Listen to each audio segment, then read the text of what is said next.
Hi குட்டீஸ், எல்லோரும் எப்படி இருக்கீங்க? நல்லா இருக்கீங்களா? சரி, நம்ம 4 நாள் நம்ம கிளாஸஸ்லாம் பார்த்தோம், பாட்டு பார்த்தோம், வசனம் பார்த்தோம், கதைகள் பார்த்தோம், கிராஃப்ட் பார்த்தோம், இப்படி நிறைய விஷயம் பார்த்தோம்ல. சரி, நம்ம ஃபர்ஸ்ட் நாளுடைய டாபிக் ஞாபகம் இருக்கா உங்களுக்கு? என்ன டாபிக்கு?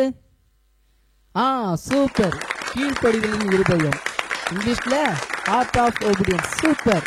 சரி, ரெண்டாவது நாளுடைய டாபிக் என்ன டாபிக்? சூப்பர், பாதுகாவலின் இருதயம். சூப்பரா சொல்றீங்களே, ஹார்ட் ஆஃப் ப்ரொடெக்ஷன். சூப்பர். சரி, மூன்றாவது நாளுடைய டாபிக் என்ன? கேட்கல.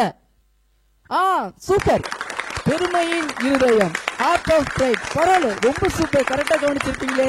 சரி, நாலாவது நாளுடைய டாபிக் என்ன ஞாபகம் இருக்கா? நாலாவது நாள் டாபிக் என்ன? சூப்பர், பகுத்தறிதலின் இருதயம், ஹார்ட் ஆஃப் டிசைனிங். பரவாயில்ல, உங்களுக்கு ரொம்ப சூப்பர். 4 நாளுடைய டாபிக்கும் சூப்பரா சொல்லிட்டீங்க. சரி, இந்த 5ஆம் நாளுடைய டாபிக் பார்த்துலாமா? இந்த 5ஆம் நாளுடைய டாபிக் நம்பிக்கையின் இருதயம், ஹார்ட் ஆஃப் கான்ஃபிடன்ஸ். எல்லாரும் ரெடியா இருங்க. நம்ம 5ஆவது நாளுடைய பாட்டு, கதைகள், கிராஃப்ட், இன்னும் வசனம் எல்லாம் கத்துக்க போறோம். எல்லாம் ரெடியா இருக்கிறீங்களா? ஓகே, கத்துக்கலாமா?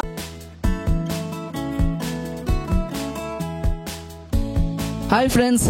சரி, இந்த 5ஆம் நாளுடைய பாட்டு கேட்கலாமா?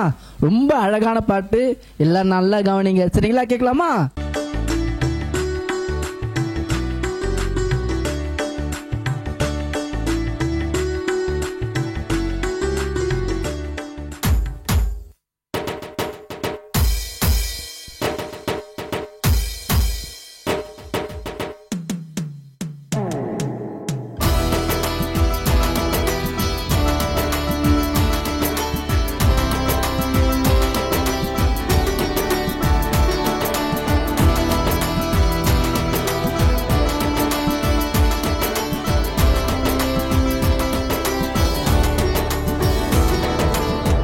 சென்ற ஊருல யோபு இருந்தாரு. அவர் பாவம் செய்யவில்லையே, பொறுமையை வாழ்ந்து வந்தாரு. சென்ற ஊருல யோபு இருந்தாரு. அவர் பாவம் செய்யவில்லையே, பொறுமையை வாழ்ந்து வந்தாரு. அவர் உத்தமனும் சன்மார்க்கனும், தேவனுக்கு பயந்து பொல்லாப்பை வெறுத்தவராய் வாழ்ந்தார். அவர் உத்தமனும் சன்மார்க்கனும், தேவனுக்கு பயந்து பொல்லாப்பை வெறுத்தவராய் வாழ்ந்தார்.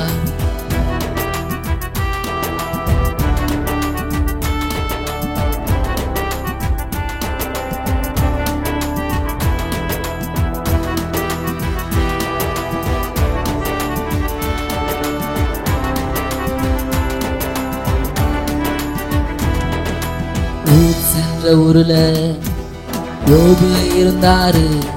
அவர் பாவம் செய்யவில்லையே, பொறுமையை வாழ்ந்து வந்தாரு. சென்ற ஊருல யோபு இருந்தாரு. அவர் பாவம் செய்யவில்லையே, பொறுமையை வாழ்ந்து வந்தாரு. நீயும் வாழணும் தம்பி, நீயும் வாழணும் தங்க, யோபுவை போல பொறுமையை வாழ்ந்திடணும். நீயும் வாழணும் தம்பி, நீயும் வாழணும் தங்க, யோபுவை போல பொறுமையை வாழ்ந்திடணும்.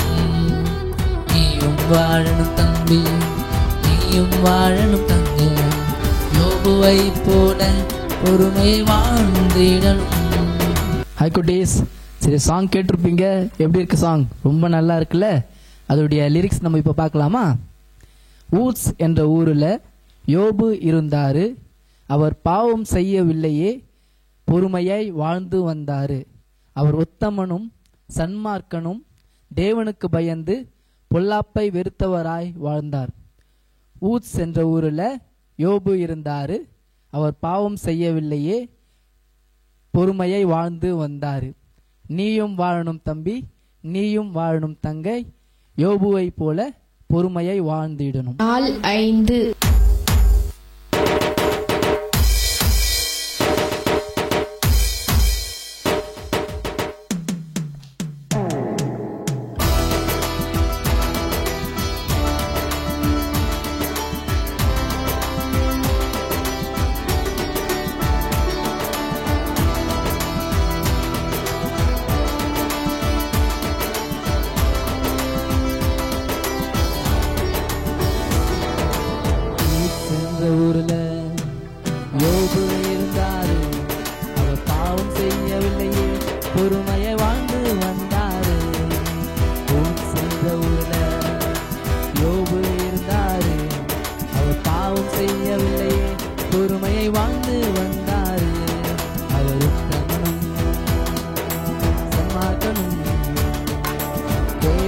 தேவனுக்கு பயந்து பொல்லாப்பை வெறுத்தவராய் வாழ்ந்தார்.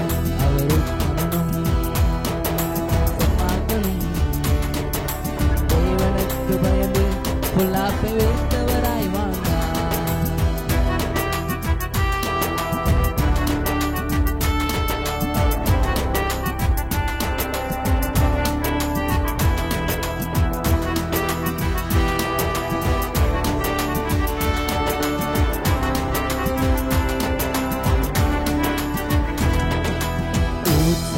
ஊர்ல யோபு இருந்தாரு.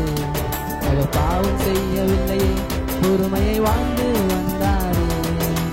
ஊர் சென்ற ஊர்ல யோபு இருந்தாரு. அவர் பாவம் செய்யவில்லையே, பொறுமையை வாழ்ந்து வந்தாரு. நீயும் வாழணும் தம்பி, நீயும் வாழணும் தங்க, யோபுவை போல பொறுமையை வாழ்ந்திடணும். நீயும் வாழணும் தம்பி, நீயும் வாழணும் தங்க, யோபுவை போல பொறுமையை வாழ்ந்திடணும். நீயும் வாழணும் தம்பி, நீயும் வாழணும் தங்க, யோபுவை போல பொறுமையை வாழ்ந்திடணும்.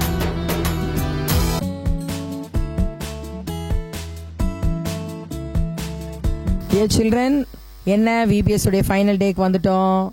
ரொம்ப கவலையா இருக்கிற மாதிரி தெரியுதே. 4 நாள் ஓடி போச்சு இல்லையா? இன்னைக்கு 5ஆம் நாளுக்கு வந்துட்டோம் நம்ம. இன்னைக்கு ஃபைனல் டே. ஸோ இன்னைக்கு நம்ம என்ன பண்ண போறோம் அப்படின்னு சொன்னா, இந்த 4 நாள் பார்த்த மாதிரியே இன்னைக்கும் நமக்கு இன்னொரு விதமான எப்படிப்பட்ட இருதயம் இருக்கணும் அப்படின்னு சொல்லி நம்ம பார்க்க போறோம். சரியா? இது இன்னைக்கு உள்ள லெசன் உங்க எல்லாருக்கும் நிறைய பேருக்கு ரொம்ப காமனா நல்லா தெரிஞ்ச ஒரு ஆளை பத்தி நம்ம படிக்க போறோம். ஓகே, அதுக்கு முன்னாடி ஒரு சின்ன ரீகலெக்டிங். Okay, right.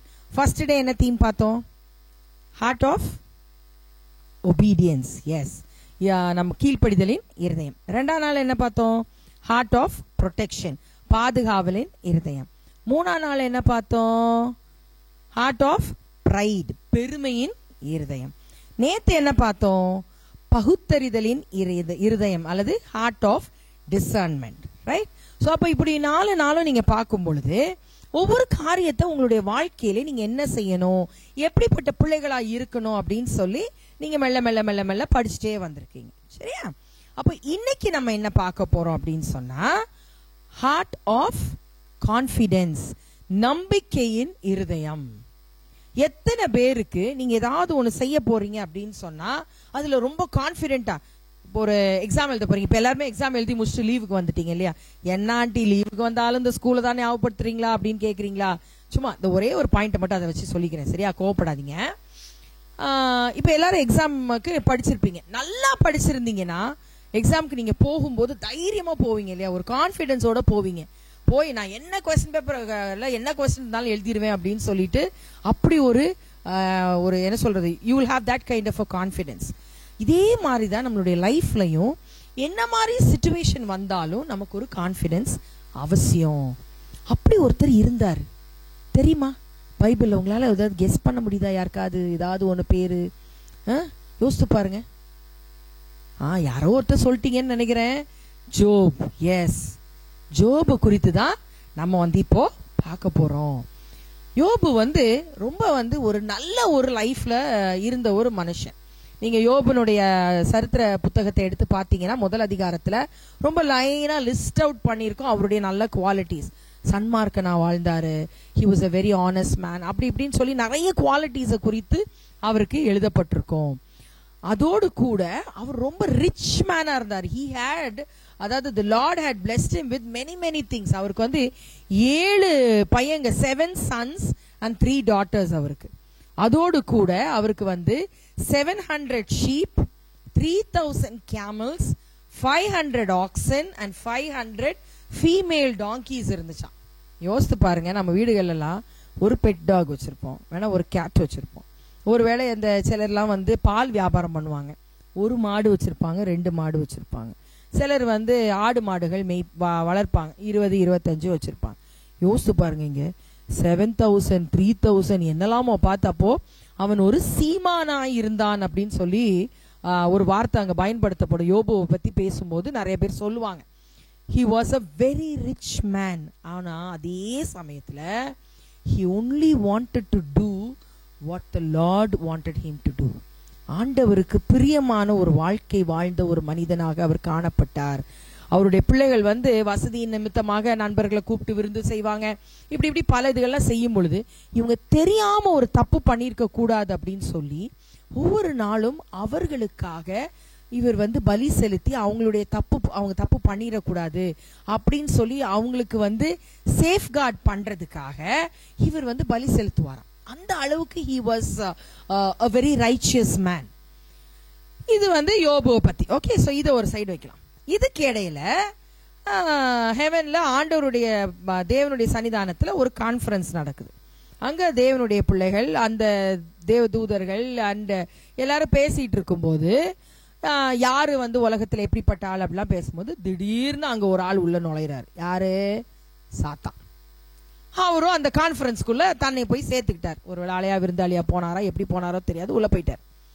அங்க போன உடனே ஆண்டவர் கேட்கிறாரு, இந்த பூமியிலே சன்மார்க்கமாய் நல்ல ஒரு நீதிமானாய் வாழ்ந்தோ யாராவது ஒருத்தர் இருக்காரா அப்படின்னு.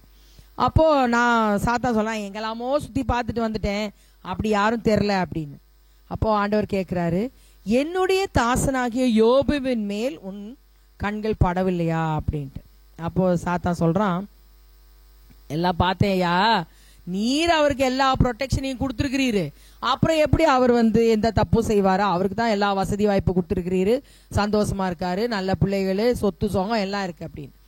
அப்ப ஆண்டவர் சொல்றாரு, ரைட், ஓகே, அது எல்லாத்தையும் போனாலும் அவன் நீதிமானா தான் இருப்பான் அப்படின்னு ஒரு சேலஞ்ச் வைக்கிற மாதிரி ஒரு சூழ்நிலை. அப்ப சாத்தா சொல்றான், நான் போய் அவனை சோதிக்கிறேன், எல்லாத்தையும் எடுப்பேன், ஆனா அவன் எப்படி இருக்கான்னு பார்க்கலாம் அப்படின்னு. அப்போ ஃபைனலா ஆண்டவர் சொல்றாரு, அவனுடைய ஜீவனை மட்டும் நீ தொடக்கூடாது, எது வேணுமோ பண்ணிக்கோ அப்படின்னு. அப்படியே அந்த நிகழ்வுகள் போகும் பொழுது அவன் ஒன்னொன்னா அவன் இழக்கிறான். யோபு தன்னுடைய வாழ்க்கையிலே ஒவ்வொன்றாக இழக்கிறார். தன்னுடைய பிள்ளைகளை இழக்கிறார், சொத்து பத்தை இழக்கிறார். எல்லாமே இன்ஸ்டன்ட், அப்படி நொடி பொழுதுல எல்லாமே அழிந்து போகிற மாதிரி, அதுவும் ஒரு இயற்கைக்கு அப்பாற்பட்ட விதத்துல அழிந்து போகிறது. ஃபைனலா அவருக்கு என்ன ஆயிருதுன்னா, அவருடைய சரீரமும் பாதிக்கப்படுகிறது. அவருக்கு பருக்கள் நிறைந்து, யோசித்து பாருங்க, சின்னதா ஒரு கொசு கடிச்சு ஒரு சின்னதா வீங்கிட்டுனா நம்ம அதை அரிச்சு ஒரு மாதிரி அது புண்ணாயிட்டுனா பெருசாயிரும், அப்புறம் வலிக்கும், அது ஒரு புண்ணாகும். இப்படி இதை விட பெரிய பெரிய பாயில்ஸ் மாதிரி, ஃபார் எக்ஸாம்பிள் இப்போ சிலருக்குலாம் நம்ம இந்த சம்மர் சீசன்லலாம் சிக்கன் பாக்ஸ் வரும் அல்லது மீசில்ஸ் வரும். இந்த மாதிரிலாம் வரும்பொழுது சின்ன சின்ன பாயில்ஸ், சிக்கன் பாக்ஸ்லாம் பாயில்ஸ் மாதிரி இருக்கும். அப்போ வீட்டில் அம்மா என்ன சொல்லுவாங்க, அதை அரிச்சிடாத, பிச்சு விட்டுறாத, அது அப்படியே தானா அமுங்கிரும் அப்படின்னு சொல்லிட்டு. ஆனா இங்க இவருக்கு பருக்கள் நிறைந்த சரீரமாயிருது, அரிக்க ஆரம்பிச்சது. அவரால் கையால அரிக்க முடியாதனால என்ன பண்றாரு, ஒரு ஓடு துண்டுனா இட்ஸ் லைக் அ டைல்ஸ் அல்லது அந்த பாட்ரி பிட் ஒன்று, அதை எடுத்து சொரிஞ்சிட்டு இருக்கிறார்.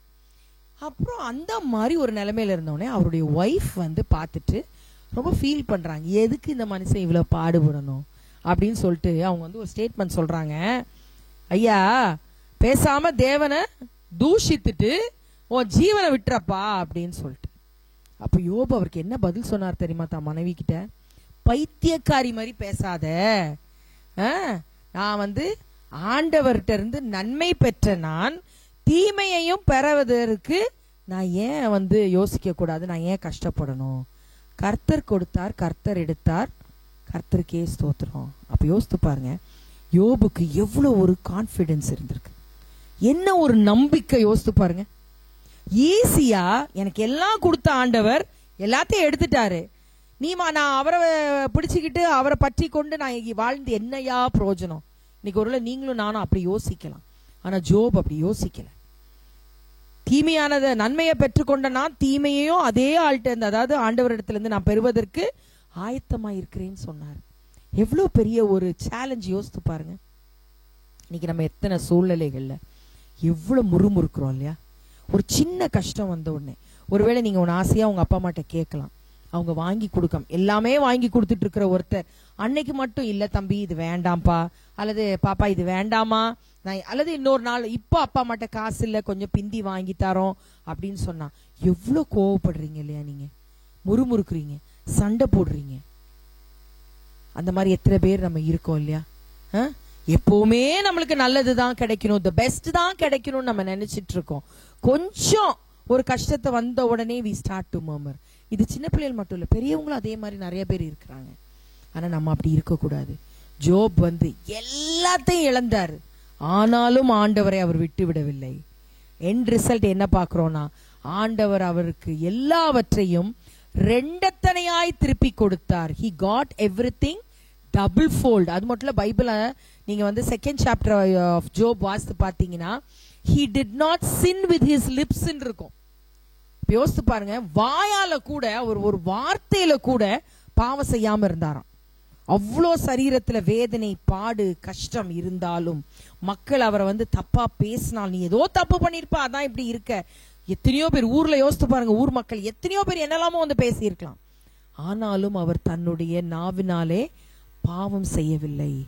அப்படிப்பட்ட ஒரு வாழ்க்கையிலே அவர் வாழ்ந்து ஒரு சேலஞ்சா நமக்கு இருக்கிறார். தன்னுடைய நம்பிக்கையின் மூலமாக, தேவன் மேல் அவர் வைத்த நம்பிக்கையின் மூலமாக அந்த ரெண்டத்தனையான ஆசீர்வாதங்களை பெற்றார். அருமையான தம்பி தங்கச்சி, இன்னைக்கு நீனும் நானும் நம்மளுடைய இருதயம் எப்படிப்பட்டதா இருக்குது? தேவன் மேல் நம்பிக்கை கொண்ட இருதயமாய் நமக்கு இருக்கிறதா? அல்லது ஒரு சின்ன கஷ்டம் வந்தோடனே என்ன ஆண்டவர் இப்படி பண்ணிட்டாருன்னு நம்ம புலம்பிட்டு இருக்கிறோமா? அப்படிப்பட்ட ஒரு முறுமுறுப்பு இல்லாமல் நல்லவர்களாக எது ஆண்டவர் கொடுத்தாலும் அதை ஏற்றுக்கொள்ளும் இருதயத்தை உருவாக்கி கொள்ளுகிறவர்களாக நம்ம காணப்பட வேண்டும். அதுதான் இன்னைக்கு நம்ம இந்த லெசன்ல இருந்து படிக்கிறோம். அதை படிச்சு கொள்வீங்களா?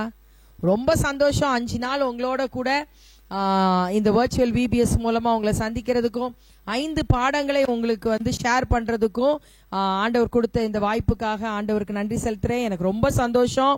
எல்லாருமே இந்த 5 நாள் நீங்க படிச்சதை லைஃப் லாங் நீங்க ஃபாலோ பண்ணி ஏசப்பாவுடைய பிள்ளைகளா நீங்க வாழணும்னு நான் உங்களை வாழ்த்துறேன்.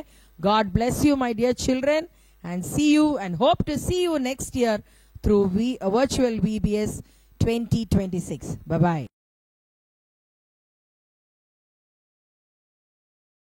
ஹலோ குட்டீஸ், இன்னைக்கான மனப்பாட வசனம் பார்க்கலாமா? சங்கீதம் 119:11. சங்கீதம் 119:11. நான் உமக்கு விரோதமாய் பாவம் செய்யாதபடிக்கு உமது வாக்கை என் இருதயத்தில் வைத்து வைத்தேன். நான் உமக்கு விரோதமாய் பாவம் செய்யாதபடிக்கு உமது வாக்கை என் இருதயத்தில் வைத்து வைத்தேன். சங்கீதம் 119:11. சங்கீதம் 119:11. நான் உமக்கு விரோதமாய் பாவம் செய்யாதபடிக்கு உமது வாக்கை என் இருதயத்தில் வைத்து வைத்தேன். நான் உமக்கு விரோதமாய் பாவம் செய்யாதபடிக்கு உமது வாக்கை என் இருதயத்தில் வைத்து வைத்தேன்.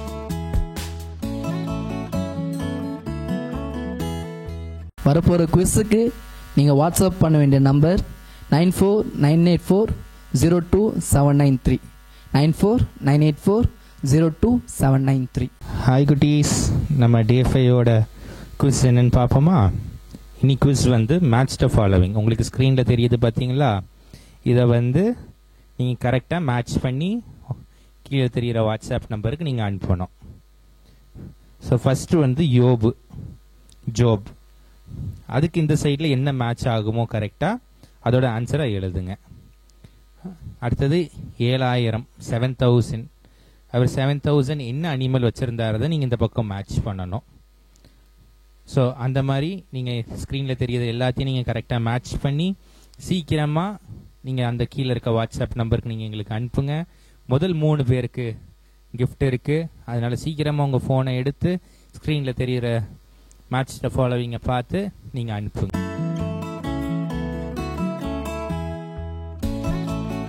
ஹாய் குட்டீஸ், கடைசி நாளுக்கு வந்தாச்சு. 4 நாள் எப்படி போச்சு? நல்லா போச்சா? என்ஜாய் பண்ணீங்களா?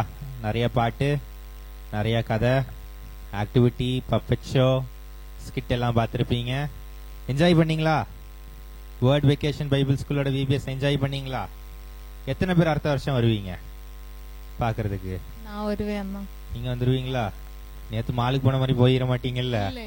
கண்டிப்பா வந்துருவீங்கல்ல? கரெக்டா வந்துருவேன். இன்னைக்கு என்ன குட்டீஸ் படிச்சீங்க? யாரை பத்தி படிச்சீங்க?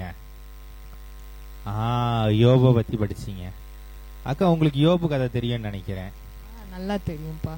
ஆண்டவர் நம்மளை சோதிக்கும் போது என்னக்கா பண்றது? வாழ்க்கை கொஞ்ச நாள் நல்லா போகுது, அதுக்கப்புறம் சோதனை வருது. அப்போ வாழ்க்கையே வெறுத்துருதுக்கா. அப்போ என்னக்கா பண்றது? எக்ஸாமா வைக்கிறாங்க ஸ்கூல்ல, அதில் ஃபெயில் ஆயிடுறோம். இல்லைன்னா படிக்க இன்ட்ரெஸ்ட் இல்லை. வீட்டுக்கு வெளியே போகலான்னா அம்மா பின்னாடி குச்சியோட நிற்கிறாங்க, ஆனால் அங்கே தான் போக இஷ்டமாக இருக்கு. என்னக்கா பண்றது? சண்டே கிளாஸுக்கு போகணுன்னா அங்கே அப்போதான் கிரிக்கெட் விளையாட கூப்பிடுறான். என்னக்கா பண்றது? இந்த மாதிரி சூழ்நிலையில் நம்மளுக்கு சோதனையாக வரும்போது என்னக்கா பண்றது? இதெல்லாம் சோதனை மாதிரி எனக்கு தெரியலையேப்பா. இதெல்லாம் சோதனை தான்க்கா. யோபுக்கு வந்த சோதனையை விட அவங்களுக்கு சோதனை வந்து யோபு பெரிய மனுஷருக்கா, நான் சின்ன பையன்க்கா. யோபு பெரிய மனுஷனாலும் அவருக்கு எவ்வளவு சோதனை வந்துச்சுன்னு நம்ம இன்னைக்கு கதையில பார்த்துருப்போம். அந்த சோதனை நமக்கு ஆண்டவர் கொடுக்கலையே, அவர் அதுலயும் நம்பிக்கையா இருந்தாரு. நமக்கு வந்து ஹார்ட் ஆஃப் கான்ஃபிடன்ஸ் தேவை. இன்னைக்கு நம்ம லெசன்ல பார்த்த மாதிரி ஏசப்பா மேல நீங்க நம்பிக்கையா இருக்கணும் எல்லா சூழ்நிலையிலும். அப்படின்னா உங்களுக்கு அது சோதனையாவே தெரியாது. அப்படியாக்கா? ஆமா. எனக்காக ஜெபம் பண்றீங்களா? இந்த மாதிரி சோதனைகள் எல்லாம் தாண்டறதுக்கு, சாத்தான் வந்து விளையாடும் போது அதை நாங்க தாண்டி வரதுக்காக எங்களுக்காக ஜெபம் பண்ணுவீங்களா? கண்டிப்பா. இப்போ அண்ணா சொன்ன மாதிரி அவங்களுக்கு இருக்க சோதனைக்காகவும் பார்க்குற உங்களுக்கு ஏதாவது கஷ்டம் இருந்துச்சுனாலும் நம்ம எல்லாரும் சேர்ந்து ப்ரேயர் பண்ணுவோம். எல்லாரும் முழங்கால் படிடுங்க, கண்ணை மூடுங்க, ஜெபம் பண்ணுவோமா? அன்புள்ள ஏசப்பா, இந்த டே 5 பிபிஎஸ்க்காக நன்றி ஏசப்பா. இன்னைக்கும் ஹார்ட் ஆஃப் கான்ஃபிடென்ஸ் அப்படிங்கிற தலைப்பில் நாங்கள் ஸ்டோரி சாங் எல்லாம் பார்த்தோம் ஏசப்பா. யோபு அவரோட வாழ்க்கையில் எவ்வளோ சோதனை வந்தாலும் உங்கள் மேலே நம்பிக்கையாக இருந்தார் ஏசப்பா. அதே போல் எங்கள் வாழ்க்கையில் ஏற்படுற சின்ன சின்ன பிரச்சனைகளில் நாங்கள் தளர்ந்து போகாமல் எங்களுக்கு மீது உள்ள நம்பிக்கை அதிகரிக்கணும் ஏசப்பா. ஹார்ட் ஆஃப் கான்ஃபிடென்ஸ் எங்களுக்கு தாங்க ஏசப்பா. எல்லா விதத்துலேயும் எல்லா பிரச்சனையிலையும் நாங்கள் உங்களை சார்ந்து கொள்ளணும் ஏசப்பா. எங்களோட நம்பிக்கை நங்கூரமாக நீங்கள் இருக்கீங்கன்னு நினச்சி நாங்கள் எல்லா சோதனைகளையும் மேற்கொள்ள எங்களுக்கு கிருபை தாங்க ஏசப்பா. ஸ்கூலில் எங்களுக்கு இருக்கிற கஷ்டம், வீட்டில் இருக்கிற கஷ்டம் எல்லாத்துலேயும் நாங்கள் உங்கள் மேலே நம்பிக்கையாக இருக்கணும் ஏசப்பா. 100% நாங்கள் உங்களை நம்பி இருக்க நீங்கள் எங்களுக்கு உதவி செய்யுங்க ஏசப்பா. இயேசுவின் நாமத்தில் ஜெபம் கேளும் அன்பு தகப்பனே, நன்றி. ஆமென். ஓகே குட்டீஸ், வேர்ட் வெக்கேஷன் பைபிள் ஸ்கூல் 2026ல உங்களை பார்ப்போம். அது வரைக்கும் பாய். God bless you. Bye. படிச்ச லெசன் எல்லாம் வாழ்க்கையில டெய்லி யூஸ் பண்ணி ஆண்டவரோட நெருங்கி உங்க இதயத்தை நீங்க பாதுகாத்துக் கொள்ளணும். சரியா? Bye bye. See you in 2026.